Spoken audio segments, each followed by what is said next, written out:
Hello, my name is Julio JC Novaes Raffaini, and I'm here to tell you all about my new book. Well, not so new, but new to most of almost anyone. So the book is named System Call: A Novel of Metabolic War. And what is this all about? How this came to be? So this is the purpose of this video. So System Call, it's not just a story. It didn't it didn't born as a story. It was born as a manifest. The idea behind it was something of a passion of mine.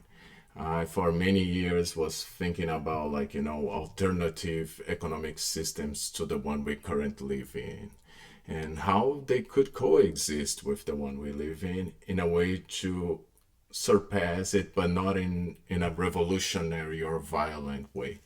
So the book goal was to be this, right? Like, so to not be too technical, to not approach the idea as a white paper, but to approach it as a novel, right? Like as a story that can share the same dream as the one I had, in the form of an adventure, of the form of a discovery that creates passion, that creates a connection beyond that of the technical detail or the same need as I had when I came to the idea.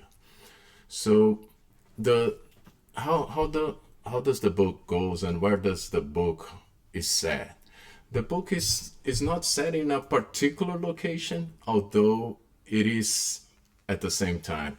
So the book is in the Pacific Northwest, where Seattle is. Like, it kind of mentions or refers to the idea that it's happening in Seattle, although like it presents a place that could be anywhere, right? It's any Americana, right? Any urban center in North America. It could be Canada.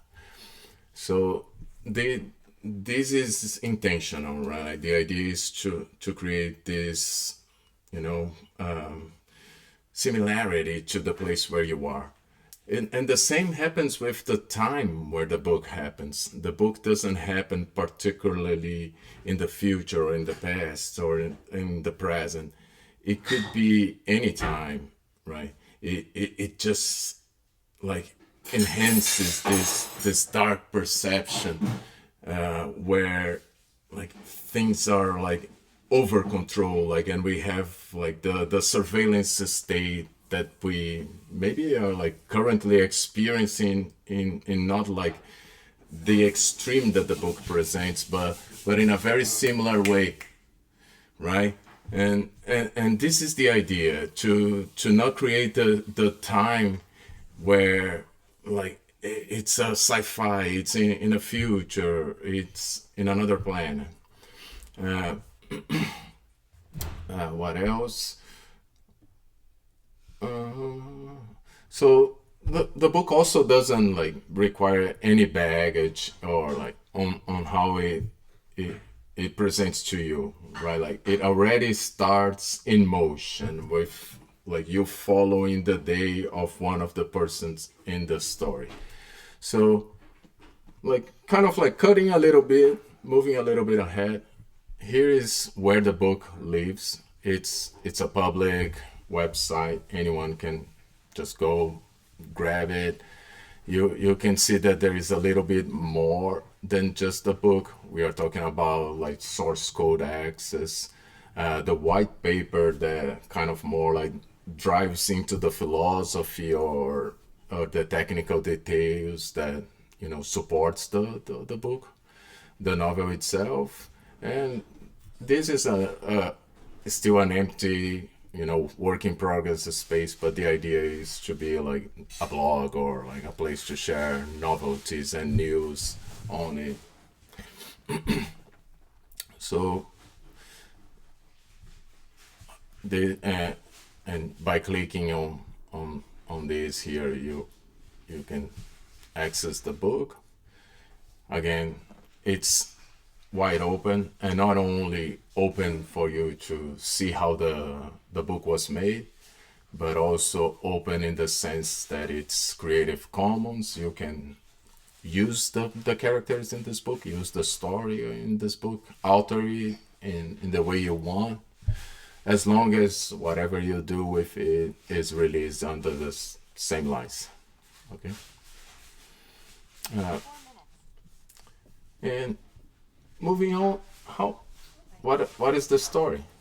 So in the story we follow Elara. Elara represents us, like someone that comes from the legacy system and it's pressured from it, like it's tired of the constant mercantilization of every aspect of life.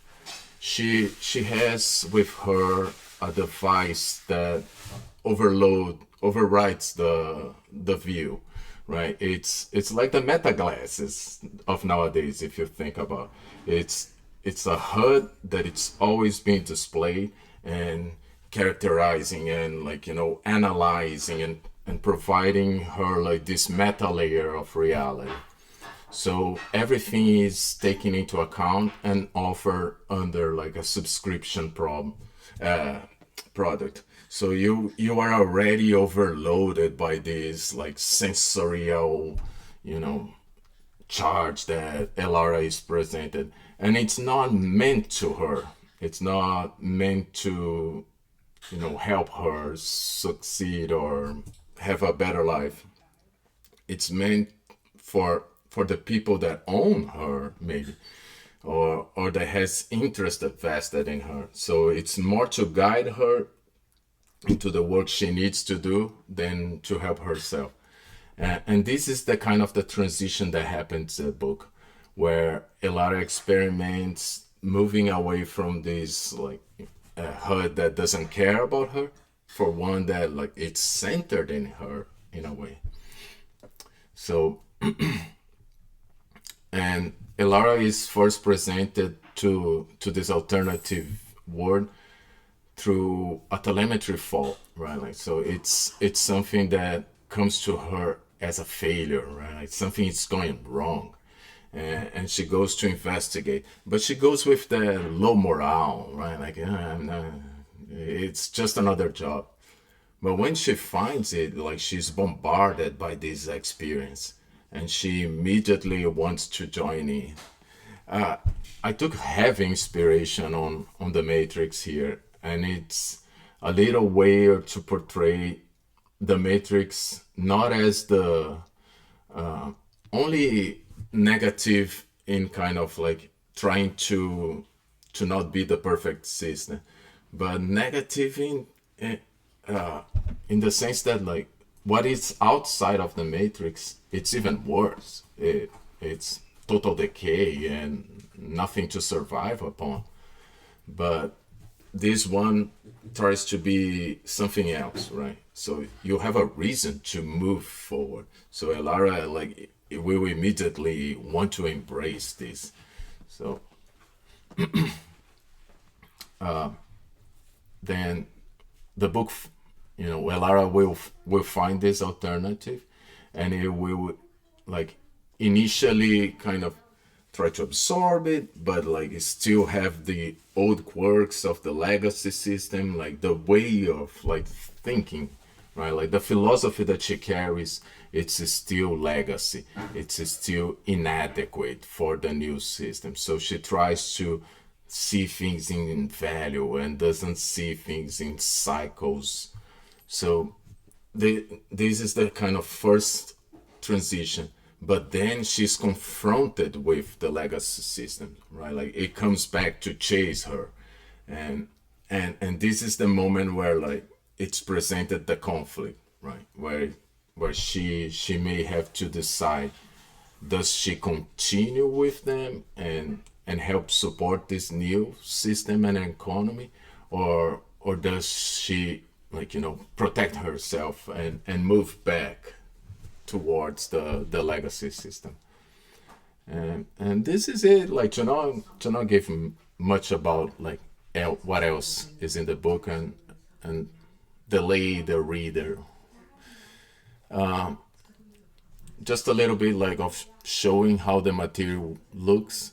So this is the book, and you see this presentation that kind of matches what Elara sees through her device, right? Like she has something that is etched into her like bones, right? Like it's melted it in there, and she can see all these visual details.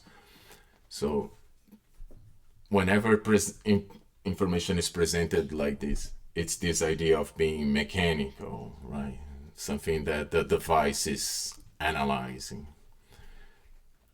And that's it. I will like welcome everybody to read the book, see what they think, you know, share any comments and ideas they have. And the book comes with this view of not being only a book. Again, it's the idea of creating a view, a vision of the world, what I'm even calling here the mythos of what is the world of collective. So this is the main goal and not so much the literary work. Although I do value it and I would appreciate it being better and more engaging and nice. And it's a craft that the process of making it made me feel better and more involved with literature. So I would love to receive any comments on how to improve on that. And and as I was mentioning, the book as being this mythos and manifesto, like calling us all to review, right? Like not to think as this as being the final form as society can take, but as one of many and as one that maybe has been overdue its time with us. And that's it. I appreciate. Thank you all and have a great one.